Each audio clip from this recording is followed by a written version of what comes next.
Now that you've found UBN Radio and discovered our quality talk shows, it's time to spread the word to friends, family, and the universe. 24 hours of music and talk. Radio without limits. That's why people keep coming back for more. That's ubnradio.com. Online dating. I met this girl online. Online dating. I met this girl online. Clicked and fell into this Hello, everyone, and welcome to the Larry Yates As Is show. We are delighted to be in your homes, on your radios, on your iPhones, iPads, etc., as we travel with you around the world. This is Reverend Carolyn Wilkins sitting in for Larry Yates. They're big shoes to fill, so I don't always completely fill them. But I have my own style, my own way, my own approach to the Larry Yates As Is show that I trust you'll enjoy. Larry is on the road again, and we do a shout out to him as he is continuing to lift the spirits of people around the world in the work that he does in the music industry as well as a life coach. So thank you, Larry. And today we are delighted to have a wonderful guest. And she's been a friend of mine for many years. We are going to be speaking with Sonia Jackson, who is the writer, the creator, the director, and the actress in an upcoming play called Conversations Bout the Girls. And I hope that this is going to make you stop and say, what is she going to talk about? But we're not going to start it yet. I want you to get ready, because when we say the girls, I want all the women to know we're talking about a specific body part. And for the men who are listening, it's the one you all look at when you're trying to look at us, and never look us in the eye if we are well endowed enough that we never get to see you eye to eye. Anyway, I hope you're going to wonder what I'm talking about, and stay tuned as we begin. So we are in the post 100-day period of 45. And it seems each day there's something new, unique, and unexpected that comes from the administration. And sometimes when I talk to people around the world, the comments come in that say, you just never know what's coming from that organization. And I heard someone say in a newscast today something that described the administration better than anyone I've ever heard. And it's from the Washington Post's Amber Phillips, who said that this administration thrives under chaos. And it actually helped me, because I got to really connect, because we know there's chaos, we know there's stuff going on, but do you realize and think about it? There are a lot of people in your life who love chaos. They just like stuff going on. They like to create a challenge. My brother was like that, actually. He wasn't happy if there wasn't stuff going on. There's another S I use, but if there wasn't something going on from the time he was very young. And I want you all to think about somebody in your life who is a S stirrer. They just got to stir it up. They got to move things around. And in some places, It's considered creative genius to have something going on all the time. But in this particular administration, the other C word is chaos. And I see the chaos. I'm looking for the creativity. I'm looking for the joy and the excitement. Because sometimes with chaos, there is newness, there is openness, there is a new breath of fresh air. But that is what we associate with creativity. Somehow with chaos, and I think that's the difference in the words, chaos implies a lack of order, and not only a lack of order, but confusion in the order. Sonia, would you like to hit in on this? Would you like to share some comments that you might have and observations about the difference of creativity and chaos?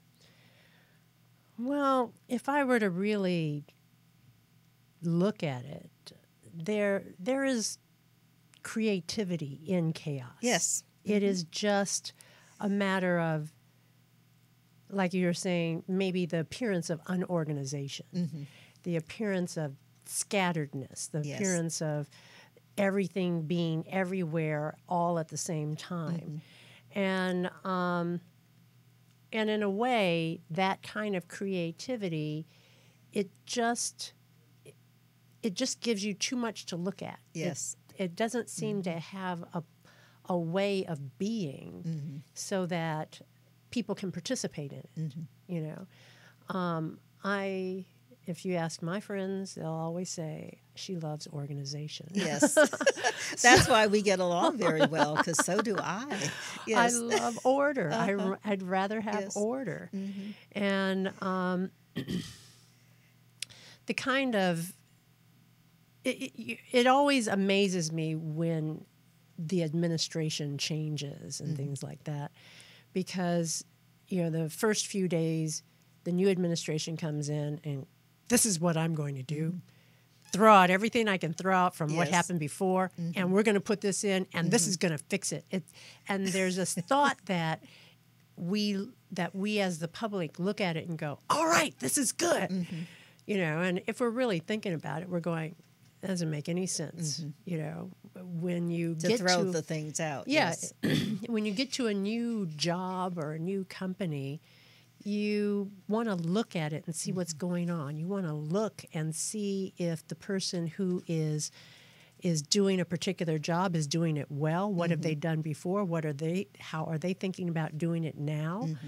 And you want to make changes based on being inside it. Now, you may have seen what was going on from across the street, but that doesn't tell you anything when you're inside it. Until you walk in someone else's shoes, moccasins, or live in someone else's house, you never know. And I've seen that actually in the corporate world where there were times where we were going through lots of layoffs and downsizing. And when the people who may have been precious to the organization at one point were asked to leave because of financial situation, usually that was the main reason, I watched as they would take the information the person have, and sometimes they would just take the whole thing and toss it. And I would shudder because I said, you don't understand the depth of knowledge that may have been there. Take some time and go through some papers so that you can glean what is good, what is good out of it. But most of the time, those who had to take over didn't want to take the time. So I see that as very similar, and it's going on. In case you all think you're separate from the kind of tactics and challenges in the White House, if you go to a job, you see it every day, because when new managers come in, they want to have their own point of view. They want to have their own stamp on what goes on. If you're in a church and you have a new minister, they want to have it their way. So this is not unusual to have it their way. But I think the conversation about chaos and creativity is one that we can all absorb and understand better, that there is creativity in chaos and there's sometimes chaos in creativity. Absolutely. So they work with each other. But one of the things, as you were talking, Sonia, that I realized that when you're in chaos, you sometimes hold your breath out of fear. When you're in creativity, you sometimes hold your breath out of awe and wonder. Because I can go to a production and watch someone dance or sing, and I sometimes get caught in the moment, and I realize I'm not breathing. I'm just involved and excited with whatever's happening in the moment. But it lifts me and inspires me. And in chaos, you wind up looking and you hold your breath saying, please don't do that. And so it's interesting. And I may have to start doing some workshops on this because I never really put those two words together before. But there's a way to look at the good that's coming out of what's happening, because I believe the good that's coming out of this administration is people taking ownership for their citizenship, for their civil rights, and for the rights of women, immigrants, others. They're standing up for things that they may not have had a conversation about. So speaking of conversations, we're going to twist and turn and get back into a conversation about this amazing play that you wrote. And would you tell the audience a little bit about what the play is about, when you wrote it, and why? The play, Conversations About the Girls, is about the girls. And those are the ones that are below our chin, below our neck, that we so lovingly call the girls. I started writing it back in 2005. I was doing a version of the Vagina Monologues. Yes. And we were waiting off stage to go on stage, and I was thinking about, the Vagina Monologues, very powerful play, a lot of information. Well, how come we aren't talking about the girls? I mean, the girls are right out there. Yes. We're looking at them every day. We're talking about them every day. People are bumping into them every day. Yes. And you cannot watch a television show or a movie without some comment about them. There's all sorts of things that happen to them. So why aren't we trying to get a new perspective about this? So I started writing it from my own stories, and then realized that there were other stories that happened to other people that I have no clue about, given that I am no longer a 36C. I don't cover the girls the way I used to. So I started talking and interviewing other women about them. And the thing that I noticed is once I wrote the play and I put the play up, that women were feeling empowered afterwards. There's just something about being acknowledged in a way that's fun and joyful, where we're uplifted and somebody's acknowledging the kinds of things that we've gone through. Yes. From whenever it was we were a little girl, to a teen, to where we are now, to what has happened to us in a variety of ways. So I love this play. I love this play, and I love doing it. And I decided it needed a new kick. So this year I'm doing it as a solo show. Yes, and before you had, 5 or 6 women involved? Actually, it's a play that can handle a variety of women. So I've had up to 10 women at a time in a piece, because there are various monologues that each person can participate in, and in their own monologue, they get to shine. They get to show their skills and talents, and then they get to play in other people's monologues. So the ensemble piece gets a chance to let us see a variety of women, a variety of shapes and sizes and colors, and I always like to have a piece that reflects the world. So I've always tried to do that whenever I've produced the show. Wonderful. Well, actually, so that we don't keep people in suspense, why don't you do an excerpt from the conversations about the girls, and then we'll talk a little bit more when you have completed that. So we're going to give you full stage here. Okay. Do you want to do a setup? Well, let's do something fun. Okay. And for fun, we have Taffy. Taffy, whose voluptuous body with a buxom bosom that arrives in a room before she does, she has very specific ideas about cleavage and what to do with it. Yes, I have used my cleavage. There are a variety of bras that can just push everything in, up, and over. And you get that look that's kind of alluring.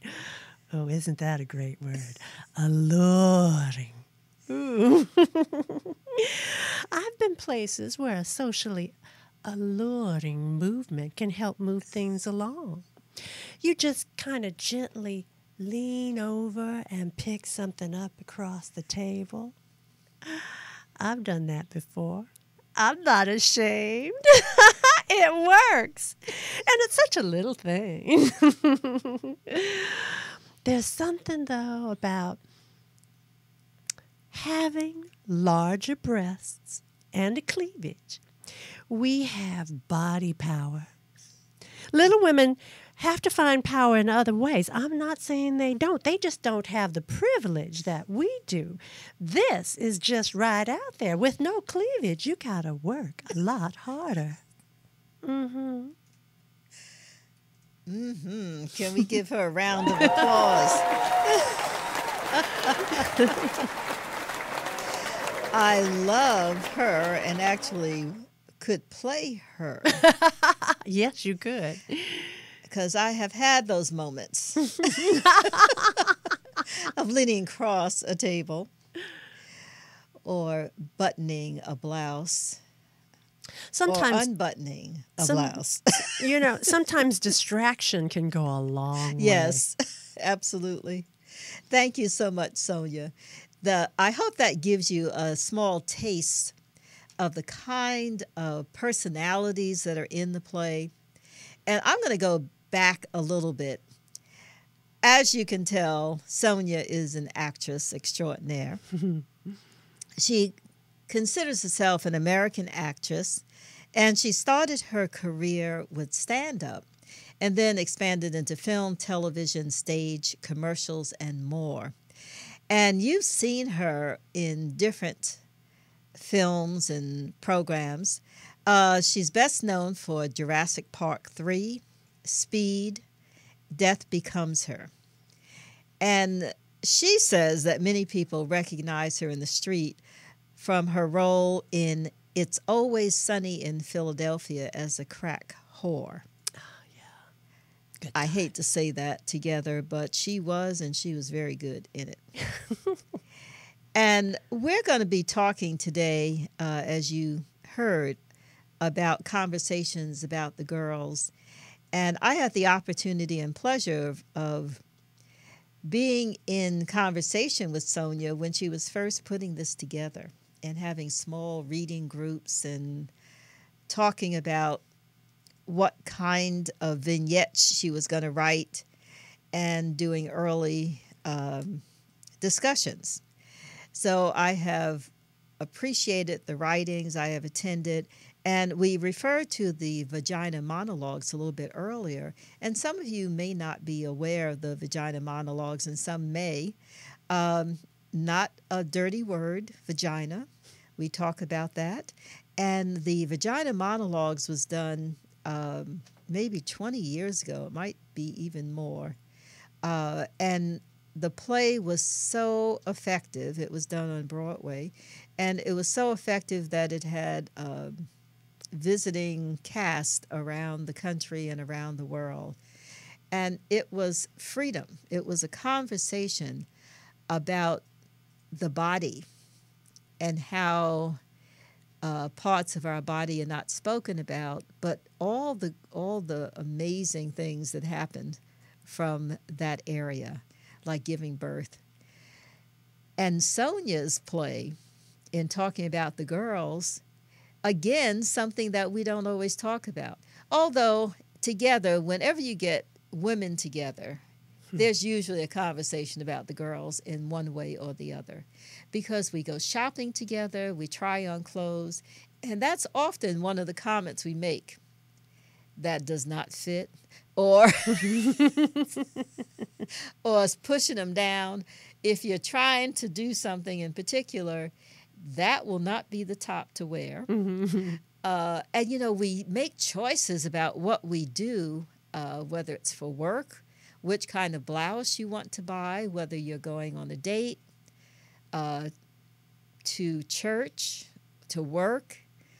You know, different tops show different things. So the conversation about the girls gets women and men and young people into looking at all the different ways we are shaped, the different sizes, what one deals with the girls, and how they are powerful, and sometimes how they become a challenge because of the challenging ways we have from health. So, Sonia, please give me some more input on this play, who you have involved. I know this is a one-woman show, so it'll be a completely different approach. And can you tell the audience where you're doing the play?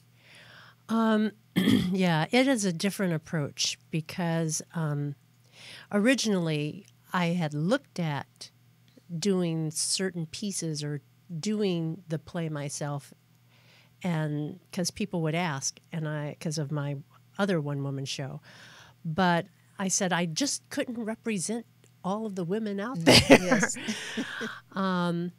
But I have a wonderful director for this. Usually I direct the ensemble pieces, but I had to get a really good director for this one, and her name is Jessica Lynn Johnson, and she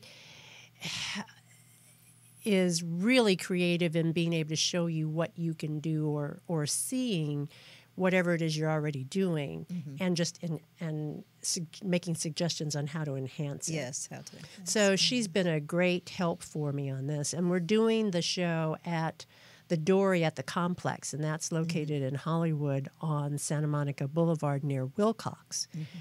And it's a part of the Hollywood Fringe Festival this year in June. There'll be 5 shows, and the Hollywood Fringe Festival is a festival of creativity that, talking about chaos before, might seem like chaos sometimes because there are over 300 artists participating in the Hollywood Fringe this year, and there'll be over 2,000 performances just during the month of June. And you'll get an opportunity to see all different kinds of plays and theater and musicals and dance and spoken word. From different backgrounds. From and different that's backgrounds, what the yes. Fringe Festival brings in. So it's open to everyone. It includes the broadest community possible and allows this area to host all of these amazing artists. Yeah, and it gives artists that are just up and coming an opportunity to put something up that other people may be able to access better. Yes. And that they may not have gotten the exposure, as well as they're helping people understand what it is to produce a show. Yes. Yeah.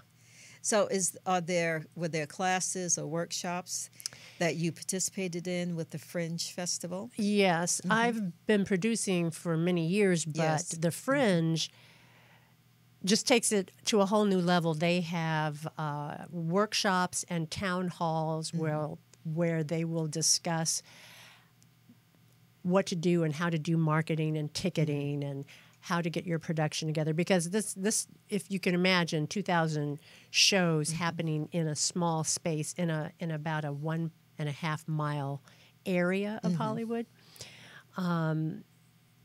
you have to be able to get your show in and set up.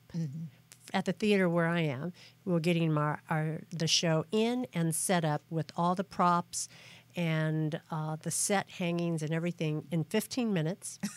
Do the show in 15 minutes. 15 minutes. Oh, that's why it became a 1-hour show. Then do the show. Yes. And then strike everything in 15 minutes. Yes. And leave so the next show can come in and do the same thing.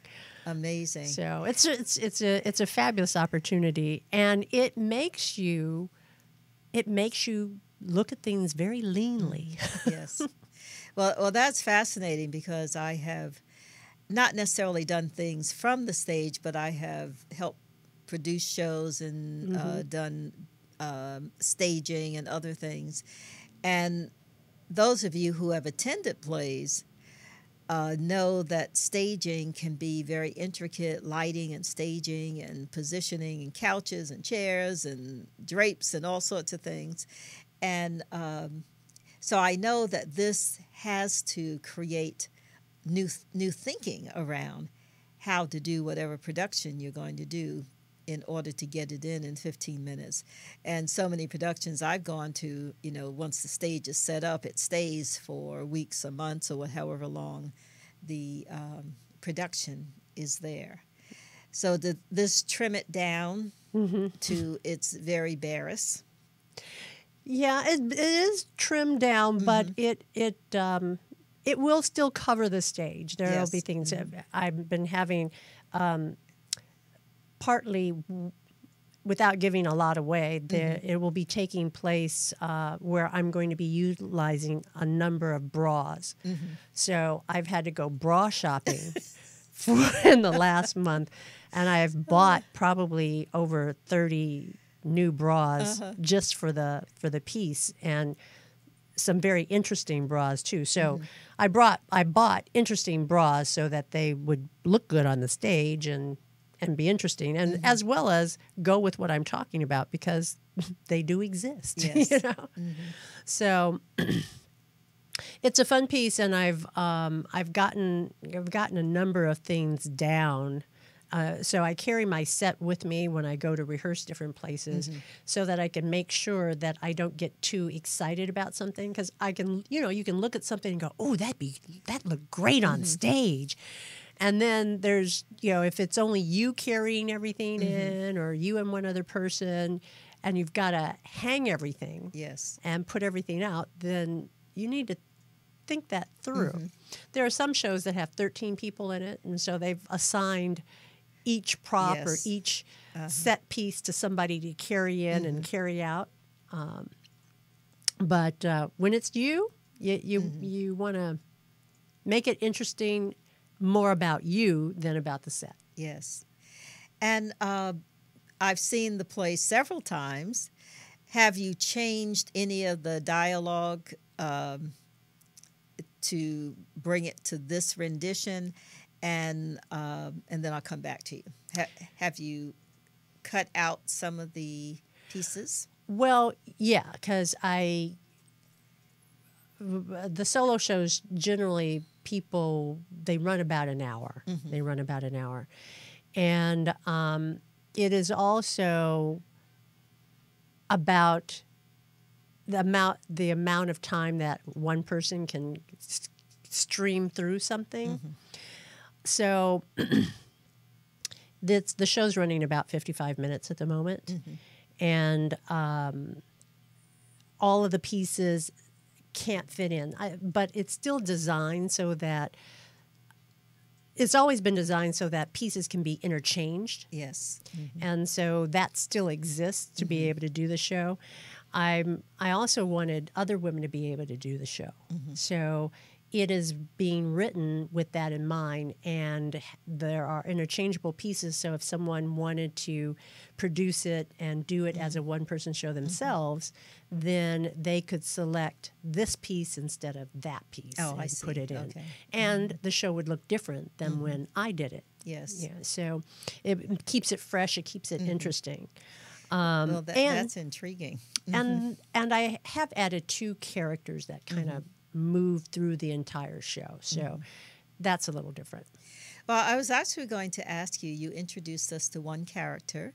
Can you share with us just a quick overview about 2 or 3 other characters and how they add to the conversation? Oh, let's see. We have a number of people in the show that give a variety of different types of things. So you have someone who may have been affected in the physical. So we have the character I've named as Noemi, and she didn't tell me. I was 7, so I think she thought I was too young. Parents often think we're too young, so she didn't tell me. But I knew because I saw. I saw the worried look on my dad's face. I saw him in fear, and I knew. I saw the far-off look that my mom had now so often, and I knew. I saw her wipe away the tears from crying that she wouldn't let me see, and I knew. My mother used to comb the anger out of my hair. Before I would have cried out, but I don't, because I knew. I saw my brother walk around quiet and stay out of trouble, so I knew he knew. She told him he was older, but she didn't tell me. I love that. Yeah. And you've brought me to tears almost because, just because as young girls, we do know. There are things we know. We know early. We can't explain it. And that's the whole thing. I don't have children, so and I can talk about it all day long, but I remember very careful being a kid, and one of the things that always was a problem for me was not being told things, because I knew something was going on. And maybe you can't tell me everything. Maybe I won't understand exactly everything, but you can tell me something. Yes. And so I'm an advocate, and when I used to work with clients, I would always talk about having family meetings. And I would talk about having family meetings from the time the child was born. And people would look at me like I was crazy. And I'm going, this is the thing, though. If you and your husband or partner are sitting down with the child, even if they don't understand, even if they're a baby in a crib, you are going to talk differently with that child in the room than you are with that child not in the room. And you're going to make sure that you understand that that child is a part of the family. And therefore, everything that actually happens in the family affects the child. Absolutely. So, and that's how I feel about, talking, participating, having all family members participating in everything that's going on. Yes. Well, I so much appreciate you having the conversation about this particular character. And I hope as you're watching this show,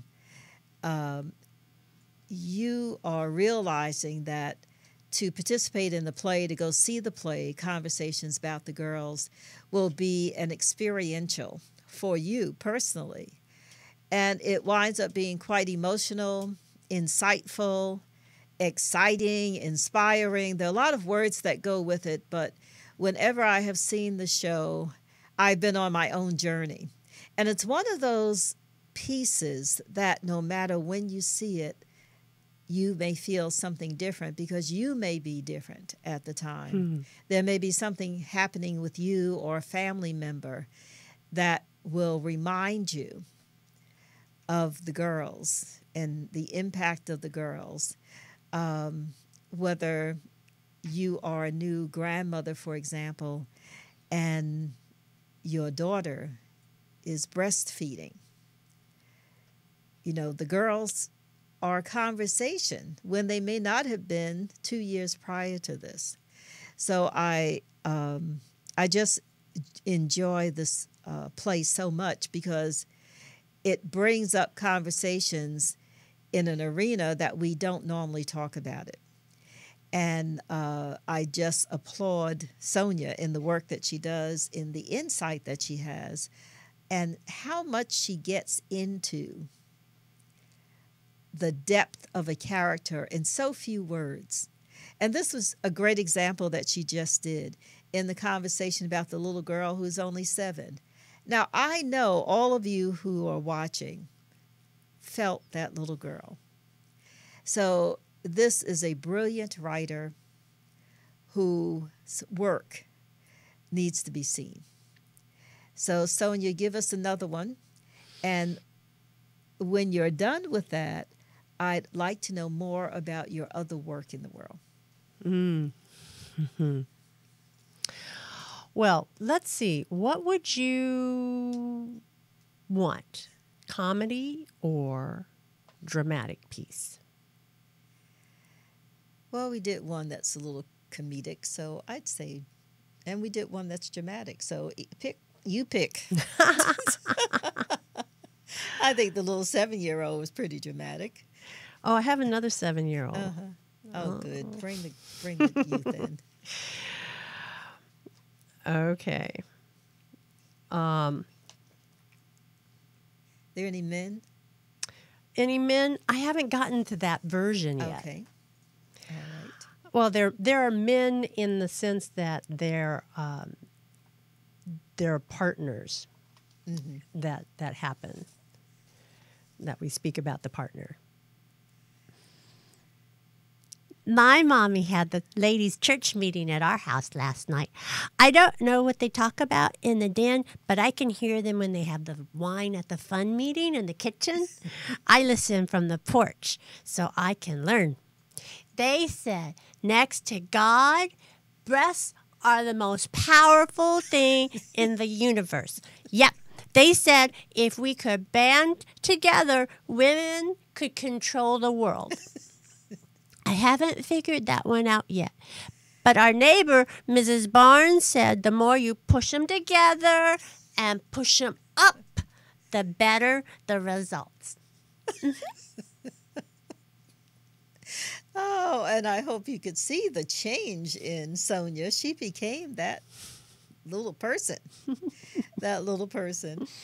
Push them up, pull them up, push them out.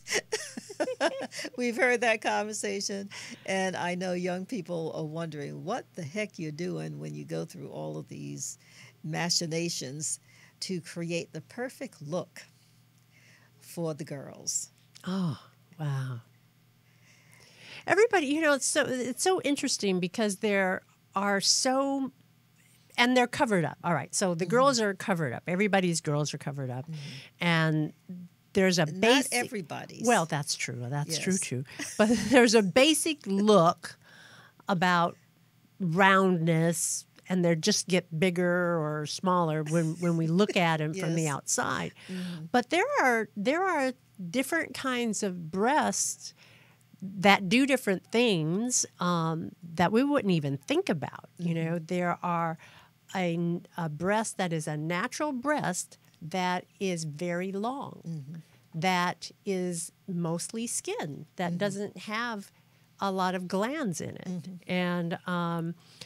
And I saw a woman at the gym with that type of breast. I had heard about it before, but I had never seen one. And then I saw this woman, and what she did was she rolled them up.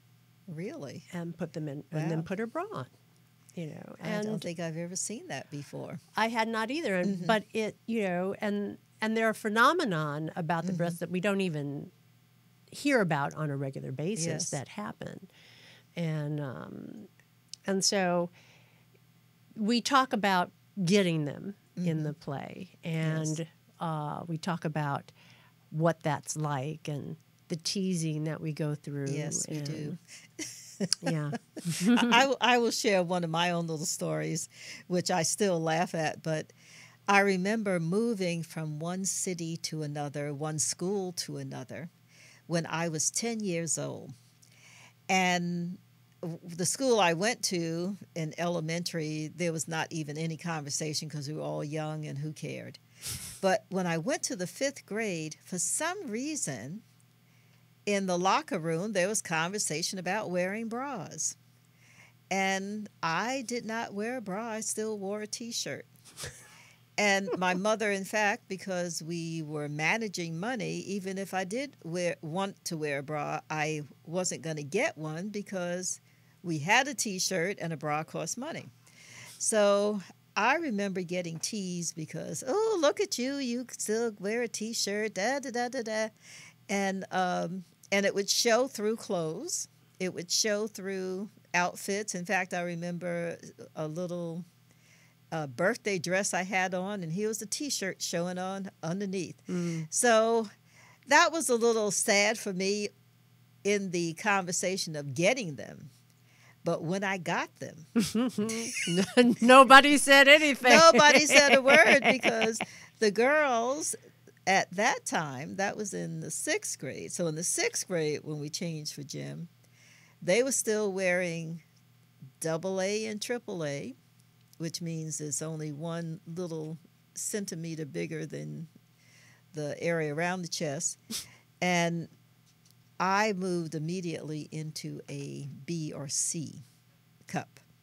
My first bra was like a C cup. So there was not the same conversation that year about you not having a bra. It was, oh my God, look at you. I know. In fact, there's a piece in the play, My First Bra. Yes, my first bra. Yeah, Yes. and I actually had that same experience of somebody saying, you still wear an undershirt. Undershirt. Yeah, that's right. It wasn't a T-shirt. It was an undershirt. Yes. And girls used to say it's so ugly. Oh, yeah. Oh, you got an undershirt on. And they had stripes on them and everything else. They weren't fancy.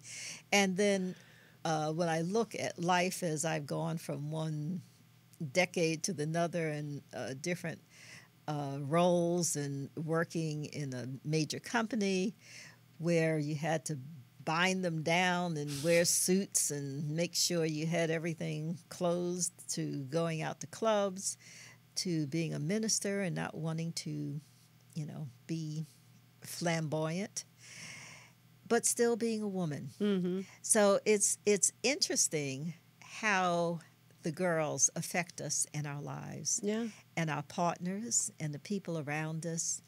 And I so much appreciate you bringing that to light with laughter, with drama, with insight. So would you share again where it's going to be held, and if they can't get to Hollywood, how else they can participate in Conversations About the Girls? So Conversations About the Girls is going to be at the Dory at the Complex on Santa Monica Boulevard near Wilcox. If you go to Now, this is in Hollywood, California. Yes. I forget. Yes. If you want to find out more about it, if you go have a pencil, you can go to hff17.com/4318. And that'll take you to my page at the Hollywood Fringe site.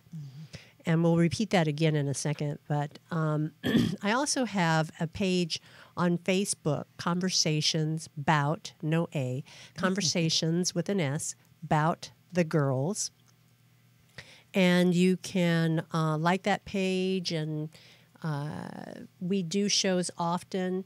And because I'm working at it as a solo show, I'm working to be able to travel with the show. There's a possibility of going to San Francisco later this year. But if anyone has an interest in bringing it to their town or their city or their college or anything, I'd be more than interested in talking to them about that and seeing about how we could make it happen. Yes. So please be in touch with Sonia, or you can write a note to Larry Yates as is at AOL.com, or send something directly to her if you want to have the girls show up on a stage near you. And again, that site is hff17.com/4318. And there's a way to send a message there to me. Wonderful. So we have a few minutes more to go. And what I'd like you to do is to tell the world a little bit more about Sonia Jackson and what's happened in the last 5 years or so that makes you smile. And I know Sonia and I are actually in a choir together at our spiritual center. And she is does a lot of support in organizing, helping to line us up when needed, and getting an image of how to produce a choir in addition to us just singing, because we have movements, we have to get on stage and off stage at different performances. So I know her well from the work she does there. And everybody doesn't like what she does because she has to stop their level of creativity and wanting to be in one place when it may look better for them to be in a place that she is seeing. So would you share with us some of the other things that you do? Oh, I do a lot of different things. I've released some things, too. I used to do a lot of administrative assistant work, and the last attorney that I was working for changed his offices, so that job went away, and I decided not to replace it. And my husband, who I just got married to, yes, congratulations, almost a year ago, in another week it'll be a year, he said, why don't you just go ahead and work on your career? So I'm doing that, lovely man that he is. Thank you, Chris. Yes, And thank you, Chris. And actually, I want to say, I wanted her to bring that up. I didn't want to just say it. But we were all like, Sonia's getting married. Excuse me, Miss Independent out there, flim-flamming all the time. And she's getting married, and I'm so delighted got to share in that experience. And just for you ladies, know that all things are possible. Amen. Just be open and available and make yourself full of joy, and then you'll attract the right person. Yeah. In fact, I'm creating a workshop on that. Wonderful. Yes. But yeah, so I'm doing that. I have been creating almost daily. It used to be daily. Now it's down to about 5 times a week. Inspirational email that I send out on prosperity, on love, on peace, on creating what you want in your life, and just recognizing who you are and what you already have. Wonderful.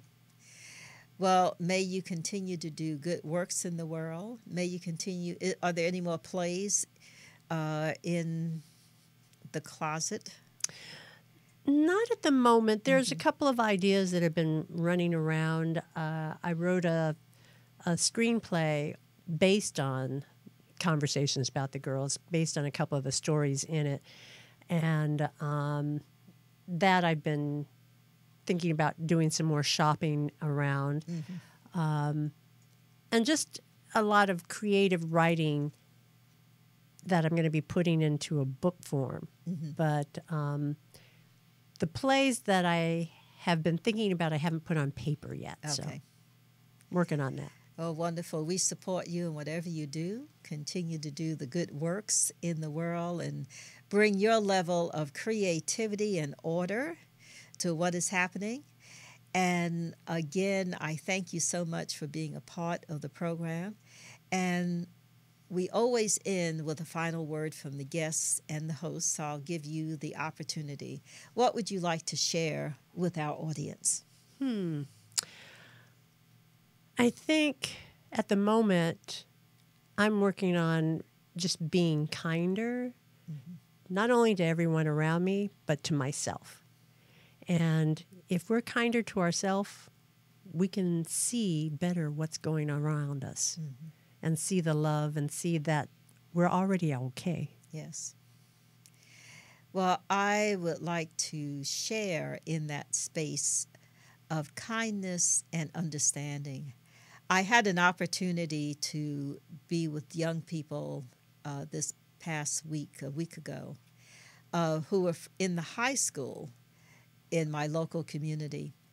And they shared what they felt about race and culture, living in a very well-to-do, lovely city, but how their life was different. And what I got to see was young people growing up with new ideas, new ways of communicating. And it gave me a wonderful sense that the world is in okay hands. So I'm available for a little bit more ease and rest on my part, knowing that our generations are here doing good work. So as we wrap up for today, I do a shout out again to Larry Yates as he continues to be out and about, and thank you for allowing us to have this platform. And he always ends with, "A nation can rise no higher than it elevates its women." And I add, "Then it elevates its women and the youth." Peace out. Thank you, and take care.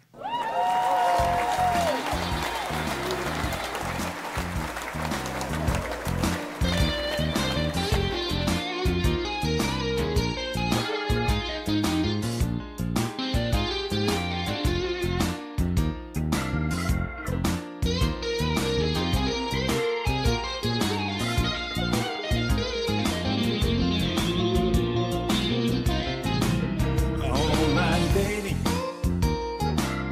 I met this girl online. Online dating. I met this girl online. Clicked and fell.